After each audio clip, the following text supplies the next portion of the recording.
আমরা তাদেরকে বন্ধু হিসাবে গ্রহণ করেছি, কিন্তু এই ভারত গত 53 বছর মুক্তিযুদ্ধকালীন সময় থেকে আজ পর্যন্ত আমাদের বন্ধুত্ব, আমাদের কৃতজ্ঞতাকে তারা তাদের স্বার্থে ব্যবহার করার চেষ্টা করেছে। এটা আমার কাছে মনে হচ্ছে। যেমন এখানে বিশিষ্ট মুক্তিযোদ্ধা সিরাজ ভাই অত্যন্ত সুন্দরভাবে বিশ্লেষণ করেছে, মুক্তিযুদ্ধের জয়লাভ করার পরে তারা আমাদের তৎকালীন নব্য বাংলাদেশে কিভাবে লুটপাট করেছিল তাদের সেনাবাহিনী এবং তাদের জনগণ। তৎকালীন বাংলাদেশ ব্যাংক থেকে নির্বিচারে যেমন শেখ হাসিনা লুটপাট করেছে, ঠিক তেমনি সেই সময় ভারতও বস্তা বস্তা টাকা, যখন আমাদের টাকার দরকার ছিল, কারণ সত্য স্বাধীন দেশে সাধারণ মানুষের জন্য খাবারের প্রয়োজনে, বেঁচে থাকার প্রয়োজনে টাকার দরকার ছিল, কিন্তু সেই সময় ভারত সেই টাকা নিয়ে গেছে। আমাদের দেশে পাকিস্তানিদের কাছে যে আগ্নেয় অস্ত্র সেই সময় বাংলাদেশ, সদ্য স্বাধীন বাংলাদেশ পেয়েছিল, সেই অস্ত্রগুলো তারা ট্রাকে ট্রাকে ভরে তারা ভারতে নিয়ে গিয়েছিল। এবং ওই যে সিরাজ ভাইয়ের কথা অনুযায়ী তিনি মুক্তিযুদ্ধে সক্রিয় অংশগ্রহণকারী কয়েকটা এসএলআর, বলা যায় রাশিয়ান এসএলআর ছাড়া আর কোনো অস্ত্র সেই সময় বাংলাদেশে পাওয়া যায়নি, অথচ হাজার হাজার কোটি টাকার অস্ত্র সেই সময় আমাদের থাকার কথা ছিল। অর্থাৎ একটা সেনাবাহিনী তৈরি করার মতো অস্ত্র সেই সময় ছিল, তা সব নিয়ে গেছে। অর্থাৎ স্বাধীনতার পরে পরেই পার্শ্ববর্তী বন্ধু নামধারী দেশটি সদ্য স্বাধীন দেশের সঙ্গে যে ব্যবহার করেছিল, সেই একই ব্যবহার আজকে এই ডিসেম্বরেও আমরা লক্ষ্য করছি।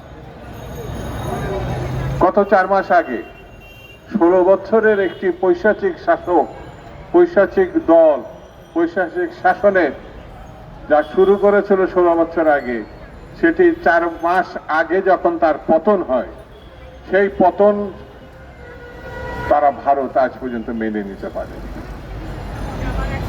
ভারত সেই ভয়ঙ্কর হত্যাকারী, গণহত্যাকারী, লুটেরা, তার প্রধান শেখ হাসিনা এবং তার দলকে তারা আশ্রয় দিয়েছে।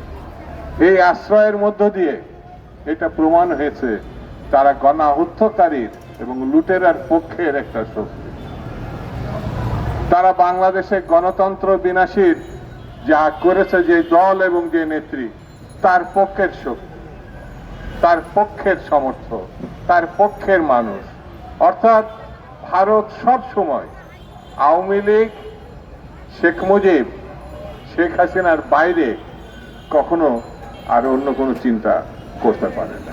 করতে পারে নাই বলেই সে বাংলাদেশের জনগণের বন্ধু হতে পারে না, সে বাংলাদেশের স্বাধীনতা গণতন্ত্রের বন্ধু হতে পারে না। এই কথা যখন আমরা বলবো এবং চিন্তা করব, ভারত সেই সময় অখুশি হবে। ভারতের সঙ্গে শেখ হাসিনা কতগুলো চুক্তি করেছে, দেশ বিরোধী চুক্তি করেছে, সমস্ত রাজনৈতিক দল গত 16-18 বছর ধরে বলে আসছে। চুক্তি একটা দেশের সঙ্গে আরেকটা দেশের চুক্তি হওয়ার পর বাংলাদেশের সংবিধান অনুযায়ী সেই চুক্তি পার্লামেন্টে উত্থাপন করার কথা। এ পর্যন্ত একটি চুক্তি আমরা লক্ষ্য করি না শেখ হাসিনার আমলে পার্লামেন্টে উত্থাপন করা হয়েছে। এমনকি দেশবাসীর সামনে কোন সাংবাদিক সম্মেলনেও উত্থাপন করেনি, বরঞ্চ শেখ হাসিনা দম্ভ করে বলেছে, আমি ভারতকে এমন কিছু দিয়েছি যা ভারত কখনোই ভুলতে পারবে না। ভাই, কি দিয়েছেন আমরা জানি না, ব্যক্তিগতভাবে দিয়েছেন না দলীয়ভাবে দিয়েছেন না সরকারিভাবে দিয়েছেন। এখন ডক্টর ইউনূসের কাজ হচ্ছে সেই চুক্তি এবং দেওয়া নেওয়ার ব্যাপারটা জাতির সামনে উপস্থাপন করা। যেমন তাদের লুটেরার একটি খণ্ডিত অংশ আমি বলবো ডক্টর ইউনূস প্রকাশ করেছে, সবটা প্রকাশ করতে পেরেছে এটা আমার কাছে মনে হয় না। তারপরেও ডক্টর ইউনূস এবং তার সরকারকে আমি অভিনন্দন, ধন্যবাদ দেব, দুর্নীতির একটা চিত্র কমপক্ষে জাতির সামনে আপনারা উপস্থাপন করেছেন। এবং এই যে দুর্নীতি, একটা ভয়াবহ দুর্নীতি। এটা কোনো স্বাধীন দেশে কোনো শাসক এটা করতে পারে আমরা এটা ভাবা যায় না।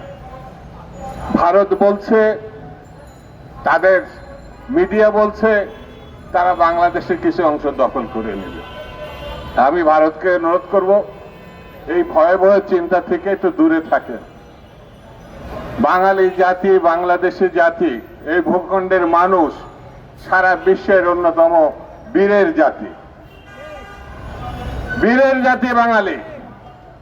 দক্ষিণ পূর্ব এশিয়াতে না, সারা পৃথিবীর মধ্যে তারা সশস্ত্র যুদ্ধ করে, সশস্ত্র লড়াই করে, সশস্ত্র ভাবে পাকিস্তানিদেরকে তারা পরাজিত করে স্বাধীনতা অর্জন করেছে।